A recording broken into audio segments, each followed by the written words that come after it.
You're too old, and it's too late to start. Has anyone ever said that to you? Well, I'm here to tell you that it's too late to quit. And oh yeah, you're not too old. In fact, the good news is that it's always the right time to start. You've come to the right place. And me and my friends are going to share our stories of why we will never, ever throw in the towel. Welcome to the Too Late to Quit podcast. I'm your host, Jeff Iftikharuddin. Let's go.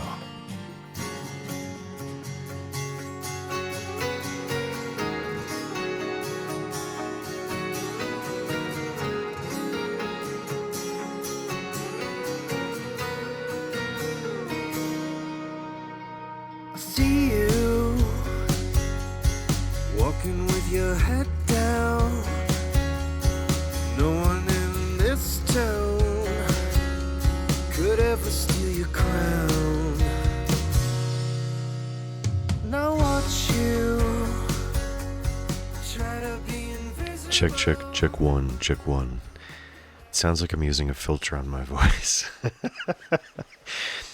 If you can't tell, my voice is a little bit altered, and not by any VFX or plugins or any AI.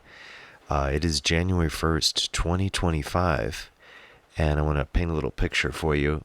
I'm in the studio of my father-in-law in a suburb of Bogota, Colombia. My wife is Colombian, and I'm in a really neat neighborhood, and there's a really soft rainstorm going on at the moment, and the raindrops are hitting the roof, and it's about 4:03 p.m. And if you know, you know. Colombians know how to celebrate and really know how to roll out the red carpet for the new year. And I wanted to take a moment today on the Too Late to Quit podcast, because I think for me, I've always loved January 1st. I've always loved the idea of starting anew.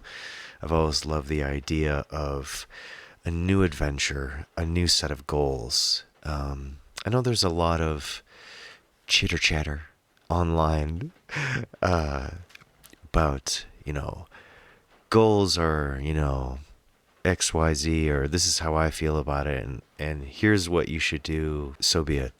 This is just what I do, and why I love it, because I look at it as a time to restart, and it's always given me a sense of hope and a sense that I can continue this path of what I used to think of as pursuing my dreams, and what I've come to realize is that I'm living my dreams. I saw something online, not sure about you, but I spend a lot of time online. And I'm not one of those people like, I don't watch TV. No, I ever since I was a wee child, I would write out my TV schedule.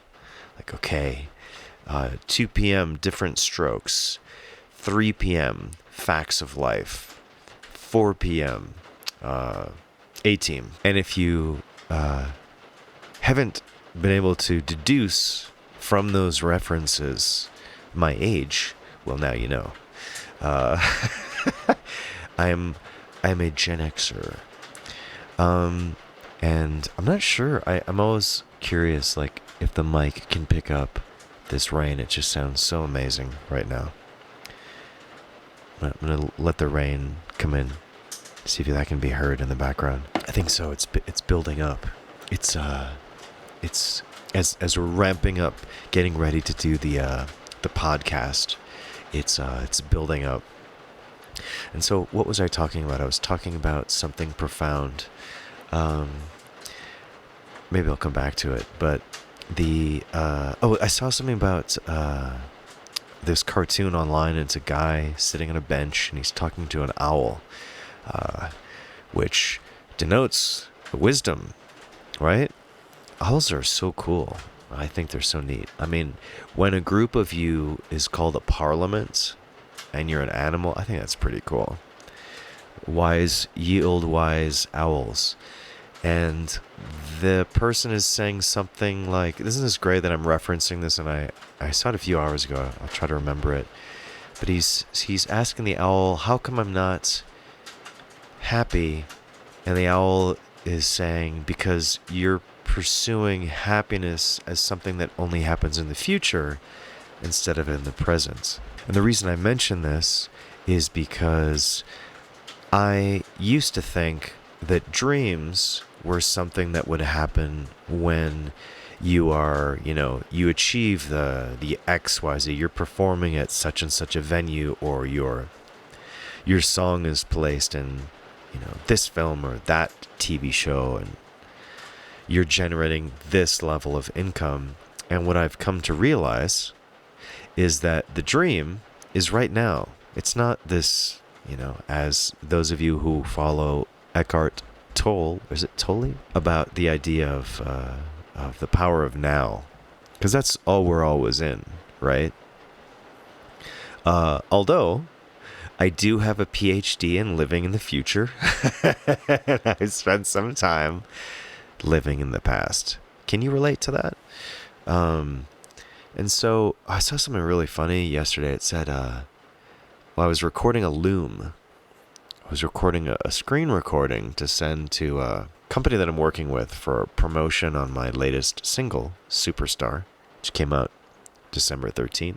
Available anywhere and everywhere you stream music. And this prompt came up on the loom screen that I thought was so freaking awesome. And it said, saying is okay, it means you're human. I thought that was awesome because I say and I try not to edit the ums out. Maybe AI will do that for me if I end up using an AI program to edit out the large gaps of silence. There we go, right? Just came out so naturally. And I thought that was such a beautiful thing because the being human and all its foibles that it brings. And I think these are things that people have been ruminating on since there's a cool... since time memoriam, forever. And I'm just doing it on my own little podcast. Maybe you can relate to that. The reason I mention that is that one of the main reasons why I wanted to start this is to be relatable, or to connect with people who are on a similar path or have similar goals and ideas, and to serve as a point of reference of, like, I am rooting for you and I'm in it with you. And I think we're all on this rock flying through outer space. And as I've been doing the promotion for Superstar, I've thought a lot as I've written, bios and press releases. Years ago, I decided to embrace the fact, I guess what would, possibly be labeled as cheesy or corny, of being positive. And to give you a little bit of background about this story behind Superstar, I was watching someone who I don't know go through something that to me appeared to be very challenging. And the way this person approached the challenge inspired me so much that I wanted to write a song for them about how I felt and my wish for their success and whatever they decided to pursue. Whether it's a fancy car or living like a superstar, the idea behind that is, man, I want all your dreams to come true. And that's what inspired that, and that's what I realized. And it's also a similar theme in my song "I'm on Your Side," which is more of a trying to write a personal anthem for when you find yourself at your utter lowest, but knowing that, as Mel Robbins says, no one's coming. Nobody's coming. Like, it's just you.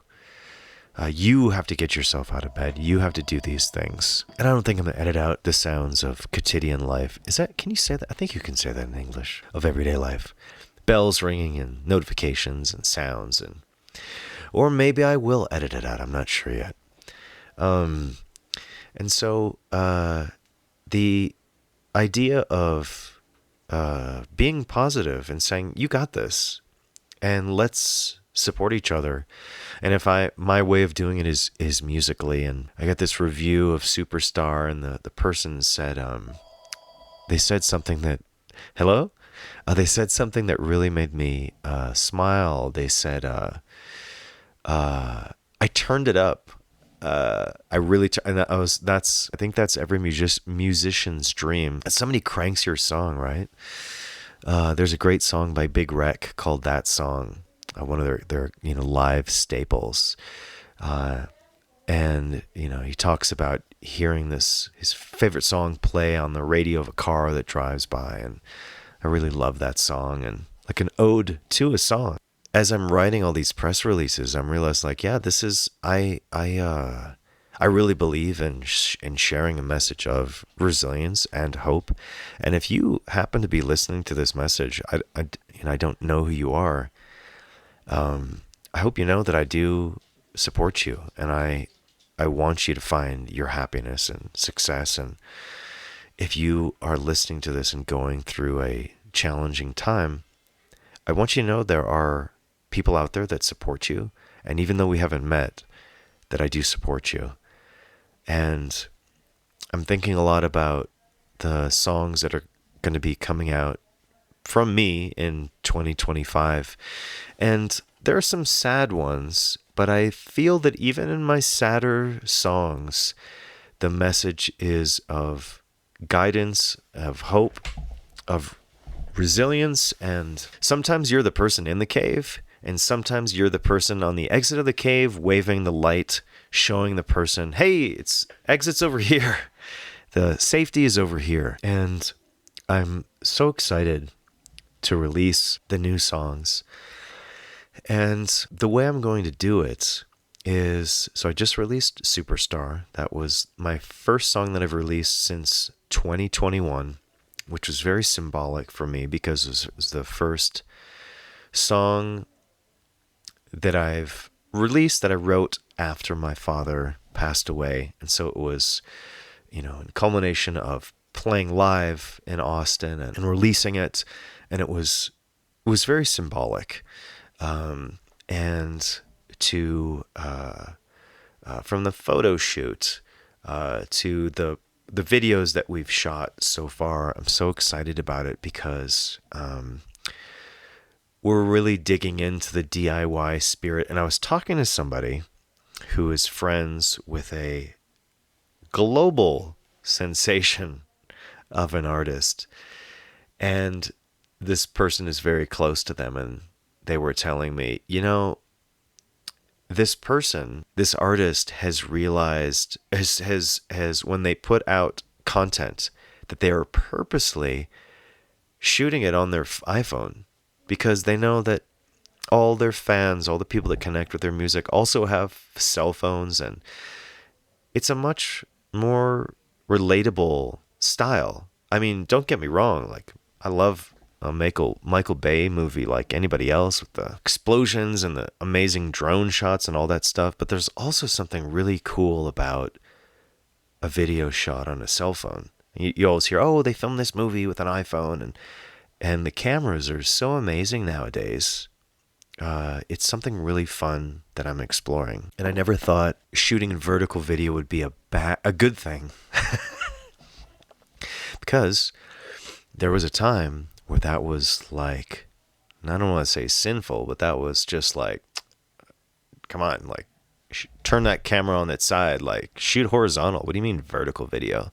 But now, I don't know about you, but anytime my iPhone shows me the amount of time I'm spending on my phone, I see, okay, I'm used to vertical. Like, I like it. I like vertical video.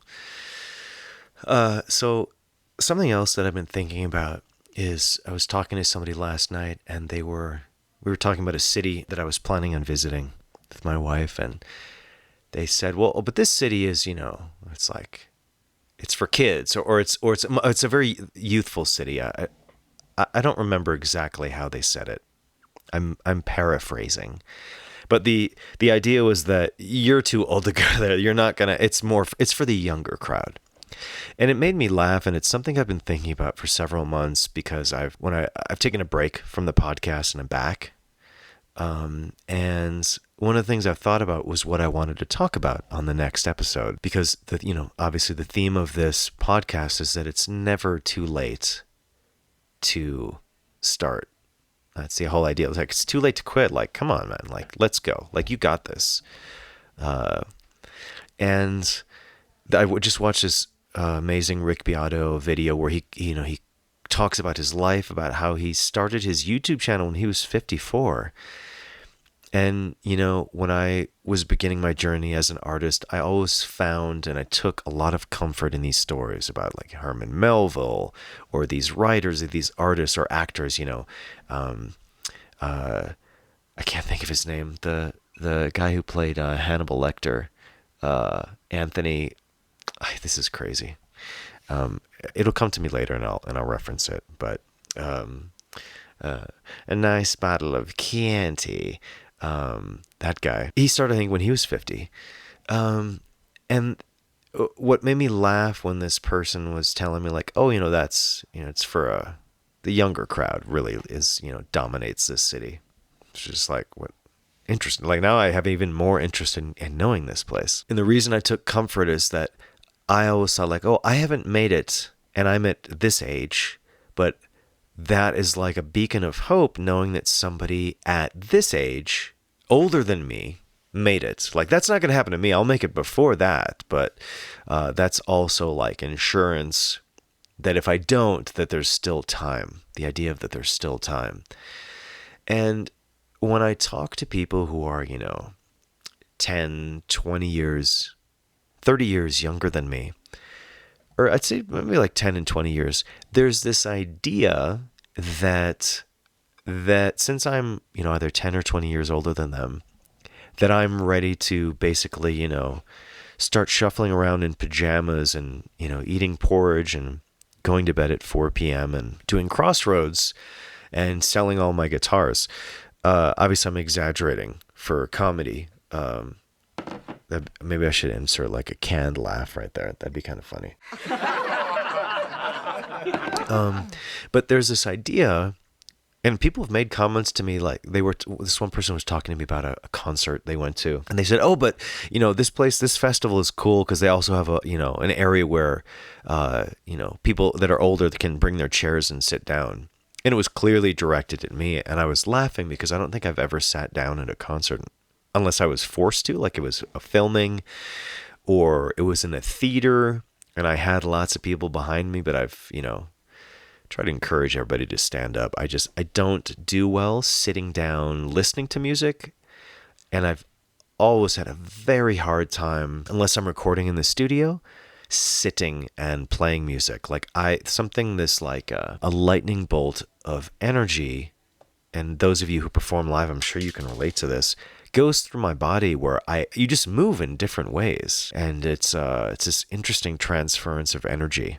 I've never understood it, but it's always been almost as a bystander to my own body. It's always been funny to see, like, why is my leg moving that way? Why am I moving my head this way? I don't play like this when I'm rehearsing. Why is this happening when it's live? And it's because it's something very different. And on that topic, as I'm just going to skip around 3 million topics. The idea of playing live, because I don't know if this finds you, I don't know where you are at your stage in your career, but if this finds you where you are dealing with one job to pay for your music, sometimes that job can create lots of frustrations in different arenas. What I've found is that when I'm playing live, no matter what I dealt with as far as a level of frustration that day, when I strum that first chord, or even as I'm tuning up, that all goes away. I can think of the cause of the greatest frustration, and in the moment that I'm playing, it's literally impossible for me to even think about that. That, to me, then I made the calculation like, well, then I need to do more of this.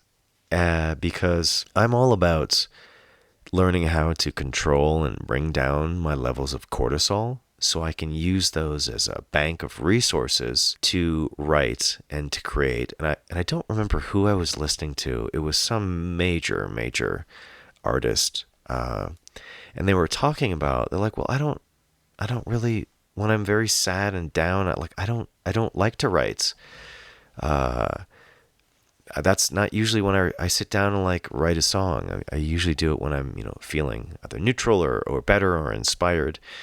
But there's something, I was trying to make some kind of a point here, but the fact for me is that performing is so important, and learning how to manage that cortisol, because stuff like that's always going to come up, whether this is your full-time gig or it's your other gig. And there's something I do. I'm going to share a little secret here that I do. I refer to the thing that I do that is currently earning me money. I refer to that as my hobby, and my music as my job, as my career, as my profession.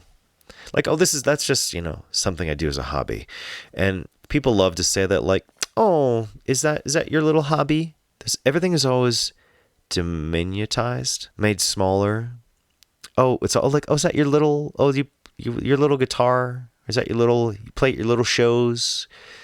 Like, no, ma'am. I rehearsed for 4 weeks to play a 30-minute set and tell stories about the most important things of my life. Like, that's, I don't know about you, but for me, like, that's serious. I spent, 100 hours in the studio, take after take, trying to get this right and producing it and adding this layer. Or I had to, that phrase, there's that famous story, and it's been, I don't want to say bastardized. It's been,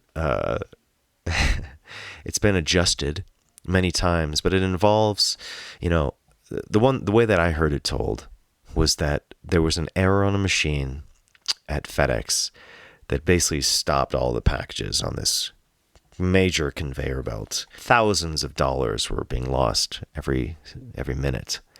And the manager of the factory called in this repair person, and the repair person came in and they opened up this box and looked at it and like,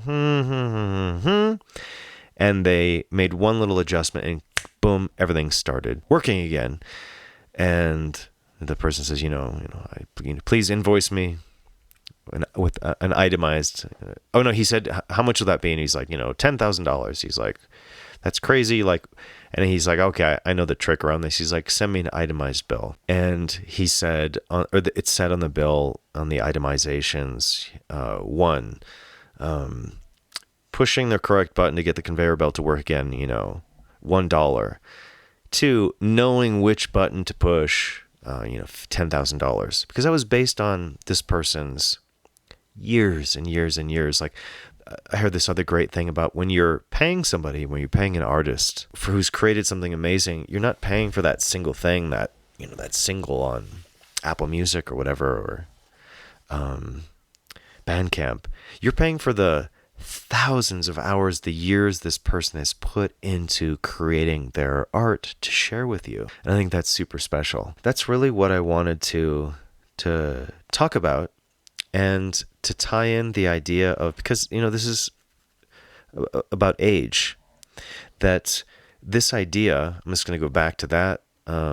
I feel like I have like those memes of the conspiracy theorist from It's Always Sunny, and he's connecting all the strings. So I feel like that's how I'm connecting all my ideas today.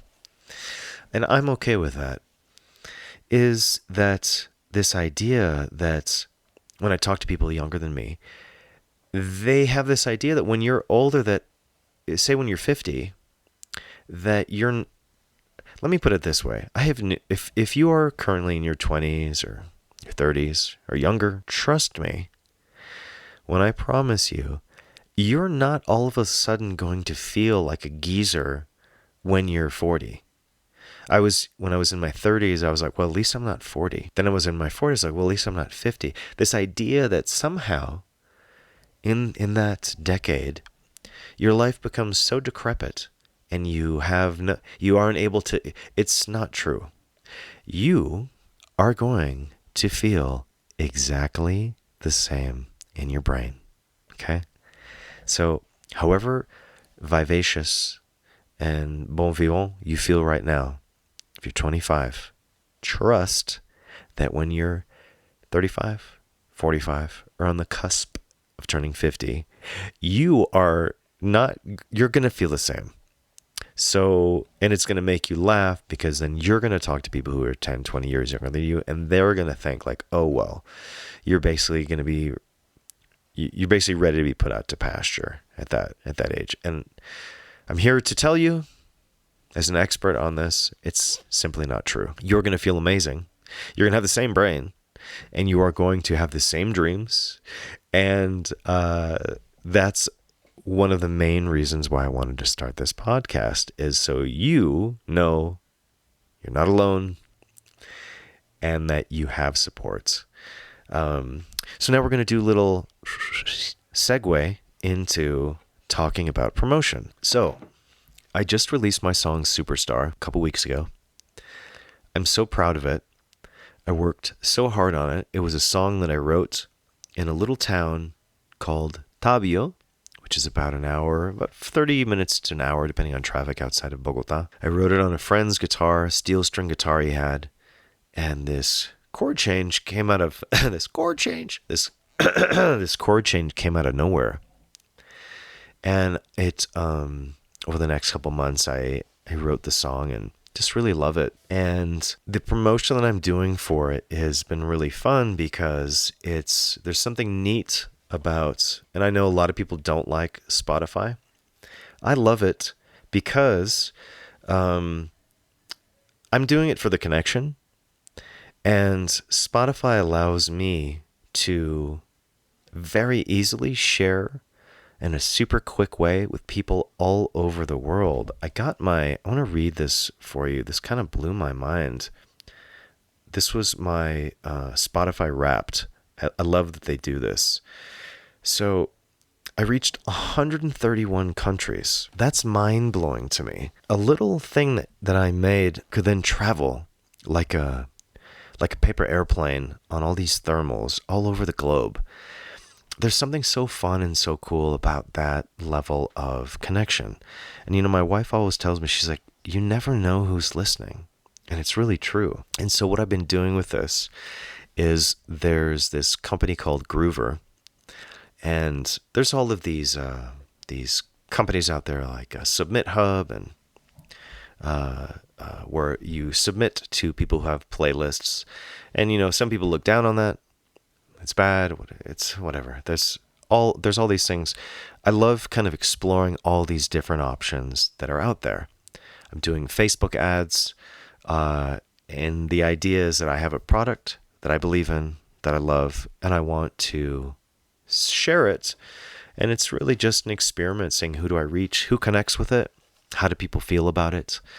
And one of the really neat things that I like about Groover, which is this really cool French company, is that they connect you with all kinds of people, labels and managers and live booking agents. And this sounds like a commercial for Groover. Maybe it is. And I've been able to connect with some really cool people, and have been shared to some real fun, legitimate playlists. And it's been neat.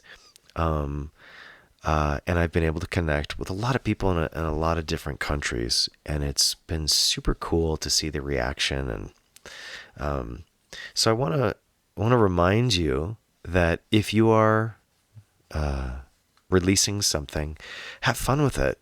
Have fun and experiment with all these different ways. We live in a day and age now where even if you have a SoundCloud, And the reason I say it that way is that they didn't used to do this. You are now able to distribute your songs through SoundCloud. I use CD Baby. I love CD Baby. I've used CD Baby since 2006. It's so easy. The customer support is elite, and they have always been super helpful. And nowadays, you can literally use any of these services to get your music out there. Or, you can put it up on Bandcamp and have it just be that, and you've got a link. What I want to reiterate is that there are so many amazing tools at your disposal, and so many people who really want to discover new music and to find new music, that you have so many options. So feel free.